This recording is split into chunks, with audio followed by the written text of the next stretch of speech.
अहो सुनबाई काय म्हणते, काय करू राहिली सुनबाई? नाही ते आराम करून राहिली आता दिवसभर गुढीपाडव्याचा सण करून थकली ते आता झोपून राहिली ते आपल्याला झोप नाही लागत दुपारची ना माय तर दुपारची झोप उडूनच गेली आणि रातची लागते तर अशी लागत नाही. डोळे उघडे करतो अधिक डोळे लावून घेतो, झोपच नाही लागत बिचारी रातची. काय होतं इकडे कळ पडतो तिकडे कळ पलटतो, काही झोपच नाही बिचारे. आता म्हातारपणी माझी लयच बाई झोप कमी झाली. जेवणपणातच झोप लागते चांगली. म्हातारपणी काही झोपच नाही लागत म्हणते, झोपच कमी होते म्हणते. काऊन होत असं पण हे असं सगळ्याची तक्रार हेच राहते का बा म्हातारपणी झोप कमी होते, झोप कमी होते. काऊन होत असं काय माहित. तेव्हा राहते चांगलं आराम गिराम करायचं, मस्त झोपा गिपाचं, आणि त्याच वेळात नेमकी झोप नाही लागत. म्हटलं पणपणात झोपा वाटते तर झोपायला भेटे नाही, काम नाही सरे. आणि आता झोपा वाटतात ते तर झोप नाही लागत, सारे झोपच उडून गेली. आता आईले सुख आलं, नाही तर आईले दोन्ही टाइम कामाला जायला घे. आमचे 3 भाऊ होतो आम्ही, तर लय कष्ट केलं आई त्यात. निघाले ना बाबू, बेकार दिवस निघून गेले. आता चांगले दिवस आले ना, काही आता टेन्शन नको घेऊ. झालं ना चांगलं, जे झालं ते चांगलंच झालं. बेकार दिवस निघूनच जात असते, तसंच आहे. ती आईची तब्येत काय म्हणते? त्या भावजाई कशी वागून राहिली, चांगली वागून राहिली का? मागं तू सांगे कशीच बोलत नाही म्हणून. ते करत आता जे आहे ते आहे, बोलतच नाही म्हणते. आता आई शेवटी हातानं स्वयंपाक करते आणि जेवते. मी म्हणतो ये म्हणतो तर येत नाही ते म्हणते, चांगलं नडत म्हणते, जवायच्या घरी म्हणते. ते बरोबर आहे म्हणा. कोणाला नाही गमत असते, मलाच गमते काय, मला किती बोलावते माई पोरगी, पण मी जातो काय सांग बरं. तसंच असते, कोणाला आपल्या घरी कसं असो आपलं घर.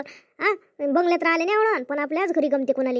आईने एवढं कष्ट केले दादाला शिकवासाठी, दादा नोकरीवर लागला तर ते वागवत नाही. दादा म्हणते वागू म्हणते. आता तिनंच नाही वागवत म्हटल्यावर आता त्याची काय चालते. आपण कसं म्हणा, बाईच्या समोर आहे माणसाची. हो म्हणा, ते माणसाची चालली नाही म्हणजे काय. आईचं जीवन सर्व कष्टातच गेलं आणि कष्टातच चाललं.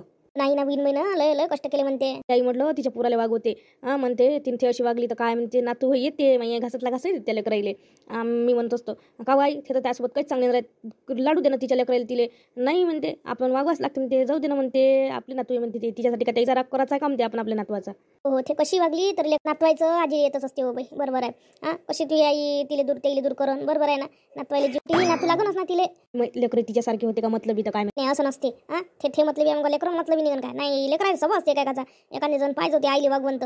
तसं वागवत आहे ना. का हो, राणीनं भली मस्त गुढी उभारली होती, भली मस्त दिसे काल. नाही मस्त दिसे, पण चांगलं केलं तिनं. भली मन भावातून करते पण. हो, तसंच केलं पाहिजे मनाभावातून, तेव्हाच चांगली होती कोणती गोष्ट, तेव्हाच चांगली होते.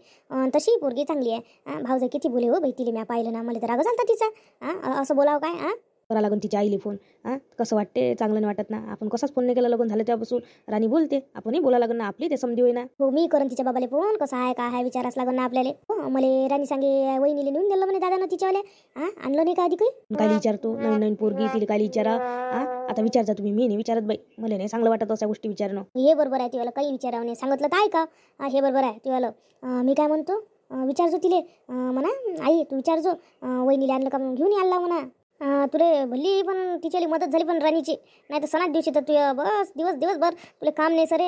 राणीनं तर लय हातचे काम उचलले व भर स्वयंपाकच करून टाकला तिनं. तुला तर फक्त पाहतच राहायचं काम पडलं. हो ना.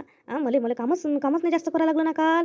मला काहीच नाही वाटलं बाई सणाचं काल, काहीच नाही वाटलं. आणि पोरीनं म्हटलं एवढं म्हटलं की काम उरकते का, भर काम करते राणी. मला वाटलं नव्हतं राणीला एवढं काम उरकते म्हणून. थंडाले मग मस्तच चवाल ती पण. सगळं करता येते, फक्त जरा सांगा लागते. आताच नवीन लहानच आहे वयानं, काय एवढी समजूतदार आहे की ते. मी सांगितलं तिला असं कर म्हणून, पण तिले सांगितल्यावर भली मस्त करते पण ते. आता सांगणाऱ्याचाही फरक असते, पण सांगूनही जमलं पाहिजे ना. हो, ते तर कोणाला सांगा लागत असते. तुला ताईनं किती दिवस सांगितलं नाही काय, आईनं तर शिकवलं तुले. मलाही आईनं शिकवलं, मलाही माहीत आहे ना, मी तेवढी समजून घेतो ना. पण तिनं म्हटलं बरोबर म्हटलं, पुऱ्याही काढल्या, त्याच्यानंतर श्रीखंडही केलं, भजी काढले, पापडही काढले. मी पाहतच राहिले म्हटलं, मला तर दिवसभर नाही संपत सरत ते काम. 2 वाजेपर्यंत तिनं पुरा सण करून टाकला आणि मोकळी झाली म्हटलं. साऱ्याचे जेवण घेऊन झाले 2 वाजत. तिथे तापड आहे, चांगली तापड आहे, तिला सगळं जमते. बातच तिनं मशीनमध्ये कपडे टाकले. कधी विचारलंही नाही, तिच्याकडे मशीनही नाही, पण मला विचारलं नाही तिनं. आजकालच्या पुरी हुशारच आहे. काम पहिले करत नाही म्हणून द्या, नाही तर त्याला सांगितलेलं गुन्हा लक्षात घेते त्या. बरं एवढे वर्ष झाले आपल्या घरी वॉशिंग मशीन आहे, मी एकदा नाही दाबून पाहिली, एकदा मला समजली नाही आणि समजूनच नाही घेतली. तुम्हाला काय समजून मला.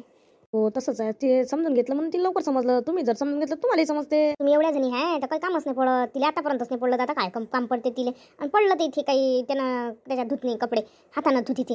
हॅलो काजू, काय म्हणत होती व. नाही मी इकडे आली होती म्हटलं, तर त्या घराकडे आहे. तर म्हटलं येतं का बाहेर का येऊ मी डायरेक्ट घरात. हे ना घरातच आहे ना, मी घरीच आहे ना, मायावाल्या रूममध्ये बसली आहे. येऊन जाय तू. काही रूम पाहिली ना तू, हॉलमध्ये आली काय विचार डायरेक्ट चालली रूममध्ये. वाटेल का त्या सासूला विचारणं. त्यानं जर मला हॉलमध्ये बसायला लावलं तर बिचारे. नाही तेवढ्या समजदार आहे त्या, तुला इकडेच पाठवते त्या. येऊन जाय तू. नाही आली तुम्हाला एकदा मिस कॉल देऊन देतो. ती काय आली मी त्या घरात तरी. मग आताच पोहून राहिली तू हा बरं किती दिवसानं काजूची भेट होऊन राहिली 3-4 दिवस झाले कसंच करमून नाही राहिलं काय सांगून राहिली काजूला करमलं नाही म्हणून इकडे चक्कर टाकला होती ना आपरे काजू किती दिवसानं आपल्या दोघीची भेट झाली तू ना तू चालली आली मला करमून नाही राहिलं म्हणून शेवटी आता मला तुझ्या भेटीला यावं लागलं तू आहे म्हटलं तुझे घर तरी पै आली म्हटलं त्या मला एक फोन नाही केला म्हटलं आली तर काय होते मैत्रिणीसाठी आली तेवढ्या दुरून काय होते आणि मैत्रिणीसाठी तेवढं काय करू शकत नाही काय तू हो मीच करू शकतो ना तू नाही करू शकत ना समजलं मला समजलं आता मी म्हटलं गाडी गिडी आहे चिंटूजीला म्हटलं असतं 5 मिनिट होऊन देत आली आणून नाही दिलं असं का त्यानं पण आताच नव्हतं नाही येणं म्हणून आली नाही तू विचारे मग बोल पहिले बसून घे थांब जराशी बस तू मग मी सांगतो तुला सगळं बसतो बापा आता पोयच्यासारखं राहिलं का बिचारे कधी गुटली सुटली का मी त्या भेटीली आता मला सासर आहे सासरचे लोक काय म्हणून याचा विचार नाही करावा लागत काय आणि जाऊ दे आता येऊन मला किती झाले 4 दिवस झाले 4 दिवसात जाता येते का बाहेर तू सांग बरं लग्न झाल्यावर तू गोष्ट अशी करणं जशी समजून घेणं जराशी बिचारे आता काल होता गुढीपाडवा काल म्हटलं सगळं मी सण केला म्हटलं श्रीखंड केलं पुरी केली थोडंसं श्रीखंड खाणं तू मी तुझ्यासाठी श्रीखंड काढून आणते नाही आता नाही खात मी मग खाई आता एवढी फॉर्मॅलिटी आता खात नाही नंतर खातं नाही तर पहिले तर बातच घेईन बातच काय आता लय फॉर्मॅलिटी वाढल्या बाप्पा मी नाही खात त्या घरचे काय म्हणून चांगलं नाही वाटत माझ्या घरचे काहीच नाही म्हणत तू त्याचं काय टेन्शन घेतं मी म्हणून राहिली ना घे म्हणून खाय म्हणून हो नवाळा घर आहे चांगलं नाही वाटत असते बस ना तू बोल ना आतापर्यंत बसलीच होती आता सांग टाकून उठली मी आणि त्या फोन आला आणि त्यासोबत बोलत बसली तू आली मग मी काय म्हणतो वहिनी दिसली का तुले पर्यंत तर काही दिसली नाही बाई आणलंच नाही त्या भावानं तर कशी येईन ते उचलून नाही राहिला दादा मी त्या दिवशी फोन केला त्याला मी म्हटलं घेऊन ये म्हटलं वहिनीले तर आणतो म्हणे आता फोनच नाही उचलून राहिला तो मायावाला काय वाटून राहिलं तर कोणच काय मी फोनच नाही उचलत काय चांगलं वाटून राहिलं असं काय म्हणून नाही उचलत नाही तो फोन काय वाटत असं त्याला तू बिनाला पाठवणी करायला लागली रडून त्याला काय वाटत असं तीच बहीण विचारे बेकार नाही वाटत तर काय जाऊ दे ना तो विषय मी काय म्हणतो मग एवढं केलं का होत्याला कामाची झाली मग तू तर इथं आल्यावर कामाचं व्हाच लागत असते आता आपलं घर आहे आईच्या घरी कसंही आपण चाललो हिंडाले जिथं इथं म्हटलं विचारपूस करूनच हिंडा लागते आता मला करमत नव्हतं मी शेवटी अंग टाकलं होतं आता बरं झालं तू आली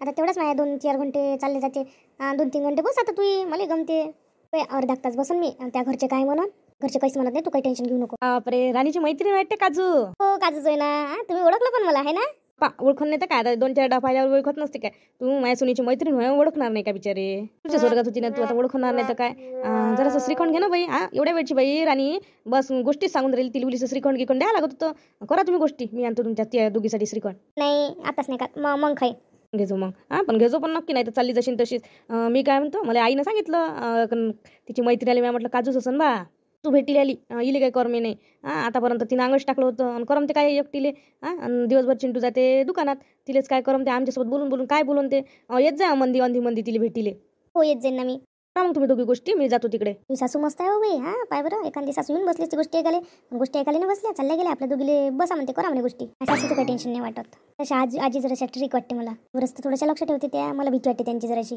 पण जपूनच राहा लागत असते बाई तुला सांग काय माझी आजी सासू आहे ना त्या कानी वाकू पाहिजे मला कस तरीच वाटते तीच जराशा बुड्या खोडेल असते